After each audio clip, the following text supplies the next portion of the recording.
Thyroid సమస్యతో బాధపడుతున్నారా? అయితే సంప్రదించండి హోమియో కేర్ ఇంటర్నేషనల్. నమస్కారం డాక్టర్ శ్రీ ఆచార్య అనంతకృష్ణ స్వామి గారు. నమస్కారం అండి. Thank you so much for coming and చాలా మంది క్లాసెస్ అడుగుతూ ఉన్నారు, ఎందుకంటే న్యూ ఇయర్లో ఎంటర్ అవబోతున్నారు. ఆఫ్లైన్ క్లాస్ ఎవరైనా సరే ఎక్స్పెక్ట్ చేస్తారు, ఎప్పుడు అవకాశం ఉంటుంది మనకి ఇప్పుడు ఈ 2024 వచ్చి 15th డిసెంబర్ మనకి హైదరాబాద్లో ఉందండి. అలాగే మనకి 22nd స్పెషల్ క్లాస్ ఇంతకుముందు కూడా చెప్పుకున్నాం మనం. స్పెషల్ క్లాస్ చాలా రష్ ఉంది, తొందరగా ఎన్రోల్ చేసుకోవాలి. 29 డిసెంబర్ వచ్చి మనకి అనంతపూర్లో ఉందండి. ఓకే. అలాగే 26 జనవరి 25 వైజాగ్లో ఉంది. 2nd ఫిబ్రవరి మనకి తిరుపతిలో ఉంటుంది. అలాగే 16th ఫిబ్రవరి మనకి బెంగళూరులో ఉంటుంది. 2nd మార్చ్ 2025 మాత్రం విజయవాడలో ఉంటుంది. అలాగే మనకి జనవరి 5వ తారీఖు దుబాయ్లో క్లాస్ ఉంటుంది. ఈగర్లీ వెయిటింగ్ ప్రతి class. Yes. So coming to subject 677 money Mantra video.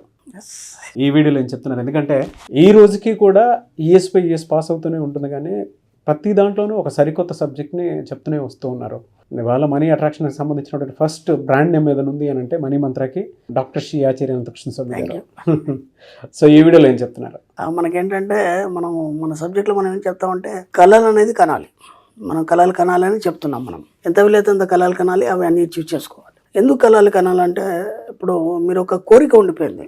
కామి కానివాడు మోక్ష కామిగాడు అని మాకు చెప్పబడింది. అంటే ఏవైనా సరే కోరికల్ని వాటిని తీర్చేసుకోవాలి మీరు. ఓకేనా? ఇక్కడ విచిత్రం ఏం జరుగుతుందంటే మీరు ఒక కోరిక కనుక మిగిల్చుకున్నారు ఈ జీవితంలో. ఎన్నో కోరికలు మనకు ఉంటాయి, అన్ని మనం సాధించుకోలేము. ఏదో ఒక కోరిక మిగిలిపోయింది అనుకోండి, ఆ ఒక కోరిక తీర్చుకోవడానికి ఇంకో జన్మ ఎత్తాలి. ఇప్పుడు ఇంకో జన్మ ఎత్తడం అనేది ఈజీయా, కోరిక తీర్చుకోవడం ఈజీయా కదా? కాబట్టి హాయిగా కోరిక తీర్చేసుకుంటే అయిపోతుంది కదా, సరిపోతుంది. ఎందుకంటే చిన్నప్పటి నుంచి ఎన్నో కోరికలు ఉన్నాయి. అలాగే ఇప్పుడు మన కొత్త కోరికలు కొత్తగా వచ్చినాయి మనకి. దాని మీద కూడా నేను లాస్ట్ టైం ఒక వీడియోలో క్లారిటీ ఇచ్చాను. చిన్నప్పటి నుంచి కోరికలు వేరు, ఇప్పుడు మనకు కొత్త వచ్చిన కోరికలు మనం ఎలా బేరేజ్ వేసుకోవాలి, వాటిని ఎలా మనం అధిగమించాలని చేయడం జరిగింది. కోరికలు తీర్చుకోకపోతే ఏమవుతుంది? ఇక్కడ విచిత్రం జరుగుతుందంటే ఎందుకు తీర్చుకోవాలి కోరికలు అన్నప్పుడు, కోరికలు తీర్చుకోకుండా ఏమవుతుంది, ఆ ఒక కోరిక మిగిలినా సరే దానికోసం ఇంకో జీవితం ఎత్తాలి. దాంతోపాటు ఏం జరుగుతుందంటే ఎప్పుడైతే నీ కోరికల్ని నువ్వు బలవంతంగా అణిచిపెడతావో అరిషడ్ వర్గాలన్నిటికీ విజృంభిస్తాయి. అర్థమైందా? అంటే ఏమవుతుందంటే ఒక చిన్న ఎగ్జాంపుల్ చెప్తాను. ఒక పిల్లాడు ఉన్నాడు, వాడు ఎగ్జిబిషన్ వెళ్ళాం, మనం తీసుకొని ఎగ్జిబిషన్ వెళ్ళాం. పిల్లాన్ని వెళ్ళినప్పుడు వాడికి కావాల్సిన వస్తువు మనం కొనియలేదు. ఓకేనా? ఇప్పుడు వాడి లోపల ఉన్న అరిషడ్ వర్గం అనేది విజృంభిస్తుంది. అంటే కోపం వస్తుంది, వాడికి చిరాకు వస్తుంది, గట్టిగా అరవడం కానీ, ఏదైనా ఉంటే చేతిలో గిరాటేయడం కానీ అయిపోయిందా. అంటే మీకు తెలియకుండా ఏమవుతుందంటే ఇప్పుడంటే మనకు ఒక ఏజ్ వచ్చింది, అన్నీ మనం అర్థం చేసుకోగలుగుతున్నాము. కానీ మీకు తెలియకుండా మీ ఇన్నర్ మైండ్ అనేది ఈ అరిషడ్ వర్గాలు ఏవైతున్నాయో వాటిని విజృంభిస్తుంది. అంటే మనకి దీంట్లో ఏమేమి వస్తుంది? కోపం వస్తుంది, అసూయ, ద్వేషము, రాగము, కామము, ఇవన్నీ కూడా మీకు తెలియకుండానే బయటకు వస్తాయి. అది సమాజం మీద ప్రభావం చూపిస్తుంది, వ్యక్తుల మీద ప్రభావం చూపిస్తుంది, కుటుంబం మీద ప్రభావం చూపిస్తుంది. అలాగే నువ్వు ఎక్కడైతే నీ అట్మాస్ఫియర్ ఉందో అక్కడ కూడా ప్రభావం చూపిస్తుంది. మీకు తెలియదు, మీరేమనుకుంటారంటే ఏదో సమయ సందర్భాన్ని బట్టి నేను ఇలా కోపడ్డాను అనుకుంటారు. కానీ ఆ కోపానికి కారణం ఎక్కడో మీ యొక్క కోరిక తీర్చుకోలేదు కాబట్టి అది బయటకు వస్తుంది. ఇప్పుడు కోరికలు తీర్చుకోకపోవడం వల్ల మీకు తెలియకుండానే మీ యొక్క మానసిక స్థితి అనేది ఒక అలజడికి గురవుతుంది. ఎప్పుడైతే అలజడితో కూడినటువంటి మనసు ఏదైతుందో అది ఏది సాధించలేదు. కాబట్టి అలజడి అనేది ముందు తీసేయాలి. అలజడిలో ఈ అరిషడ్ వర్గాలు ఉన్నాయి కాబట్టి ముందు అలజడి స్టార్ట్ అవుతుంది. అలజడిలో సందర్భాన్ని బట్టి ఇవన్నీ కూడా బయటకు వస్తాయి మనకి. కాబట్టి వీలైనంత మటుకు ఏం చేస్తారంటే మీ కోరికల్ని హాయిగా తీర్చేసుకోండి. ఎందుకు తీర్చేసుకోవాలి? ఆ కోరిక తీరడం వల్ల ఏమవుతుందంటే మెల్లిగా ఇవన్నీ కూడా మీకు ఎక్కడ ఉంటాయంటే మీ యొక్క అనాహత చక్రమైనటువంటి 4th సీల్లో ఉంటాయి అవి.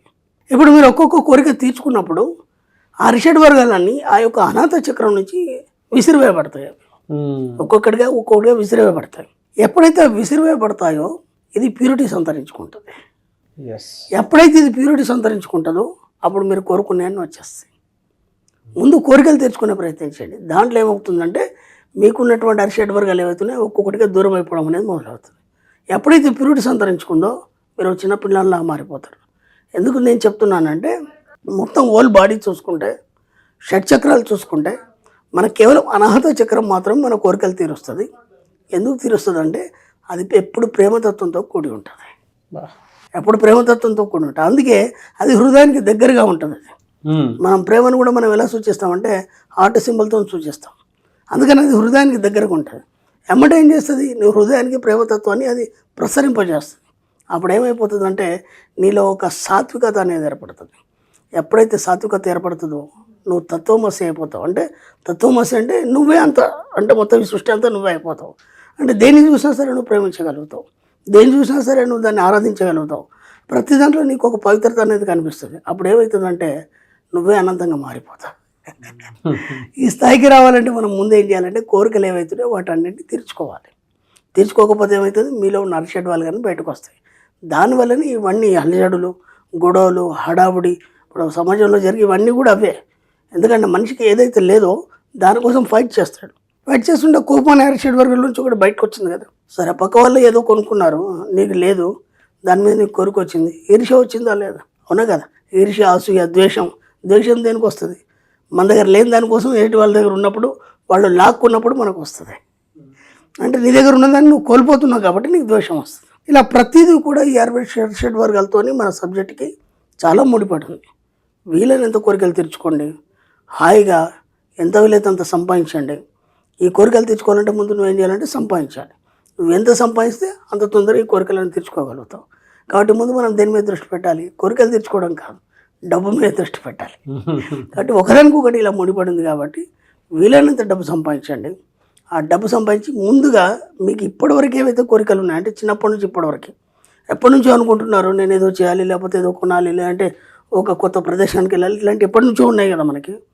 ముందు డబ్బు రాగానే ముందు ఆ పనులు చేయండి. మనం ఏం చేస్తామంటే డబ్బు రాగానే ముందు అప్పులు కట్టేస్తాం. మనం ఫస్ట్ మనకి ఎక్కువ బోర్డెన్ ఏదైతే ఉంటుందో దాన్ని ముందు తీసేసుకోవాలనుకుంటాం. మీరు మెల్లిగా కోరికలు తీర్చుకుంటే అప్పులు అవే ముట్టిపోతాయి. ఎస్, ఎందుకంటే ఇవి అలా అంచవేయబడి ఉన్నాయి కాబట్టి మిమ్మల్ని ముందుకు తీసుకెళ్ళనివ్వట్లేదు.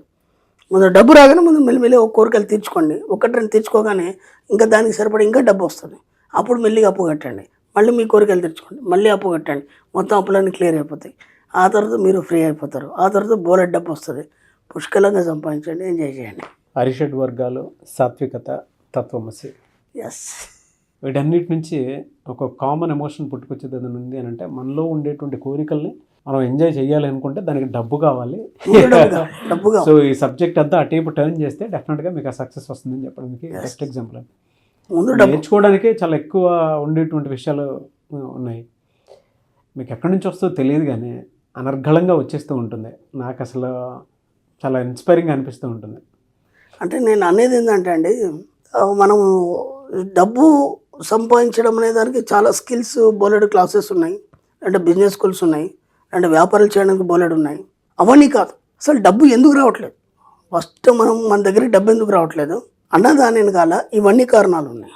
డబ్బు మన దగ్గరికి ఎందుకు రావట్లేదు అనే దాని మీద మనం స్టార్టర్ నుంచి బోలెడు చెప్పుకున్నాం. ఫస్ట్ డబ్బును ప్రేమించాలనుకున్నాం, ఓకేనా. తర్వాత డబ్బును ఆరాధించాలనుకున్నాం, ఓకే. డబ్బును ఎప్పుడు మన స్నేహితుల్లాగా చూడాలనుకున్నాం, ఓకేనా. అంటే ఇప్పటిదాకా అవి చేయలేదు కాబట్టి డబ్బు రాలేదు అనుకున్నాం. దాంట్లో ఇంకో భాగం ఏంటంటే నీ కోరికలు తీర్చుకోవకపోవడం వల్ల కూడా నీకు డబ్బు రావట్లేదు. ఇలా మన సబ్జెక్టులో లోతుకి వెళ్ళినప్పుడు ఒక్కొక్క పాయింట్ మనల్ని ఆవిష్కరించినప్పుడు మనకి అహో ఇది కూడా ఉందా అని అనిపిస్తుంది. ఇప్పుడు దాన్ని తెలియజేయాలి కదా. ఇప్పుడు మనం కొన్ని చెప్పాం, డబ్బును ప్రేమిస్తే డబ్బు వస్తుంది అన్నాం, ఓకే. ఆ ఇతరులను ప్రేమిస్తే మనకు ప్రేమతో ఏదైతే మనకి కావాలో దాన్ని మనం ప్రేమించామో మన దగ్గరకు వస్తుంది. దానికి ఇదొక కారణం కూడా ఉందనేది ఇప్పుడు మనకు తెలిసింది. తెలిసినప్పుడు దీన్ని కూడా తెలియజేయాలి కదా. ఇప్పుడు వాళ్ళు డబ్బును ప్రేమిస్తున్నారు, మిగతా మనం ఇప్పటిదాకా చెప్పిన అన్ని చేస్తున్నారు, అయినా వాళ్ళకి ఇంకా కొందరి దగ్గర స్టక్ అయిపోతుంది. డబ్బు రావడం కానీ, లేకపోతే వాళ్ళ యొక్క ఆనందమైన జీవితం కానీ ఇవన్నీ స్టక్ అవుతుంటే జీవన క్రమంలో మార్పులు వస్తున్నాయి. రెండో జీవన క్రమంలో స్తంభించిపోతుంది. రెండు జరుగుతున్నాయి ఇక్కడ, కొన్ని జరుగుతున్నాయి, కొన్ని జరగట్లేదంటే నీ జీవన క్రమంలో మార్పు ఏదైతుందో స్తంభించిపోయింది. ఎందుకు స్తంభించిపోయింది అని మనం లోతులోకి వెళ్ళినప్పుడు సబ్జెక్టులోకి ఇదొక కారణం అనమాట. ఎందుకంటే నువ్వు కోరికలు తీర్చుకోకపోవడం వల్ల నీకు తెలియకుండా నీ మానసిక స్థితి నీలో ఉన్న అరిషడ్ వర్గాల్ని ఉత్తేజపరుస్తుంది. వాటివైపు పరిగెడుతున్నావు కాబట్టి ఇది కావట్లేదు. ఇప్పుడు దాన్ని మనం అంచెగొట్టామనుకో, అప్పుడు ఇది ఆటోమేటిక్గా అయిపోతుంది. అది నేను చెప్పే అన్బిలీవబుల్ ఎగ్జాంపుల్ అండి అసలు. Thank you thank you so much doctor Shri Acharya Anantakrishna Swamy గారు. Thank you.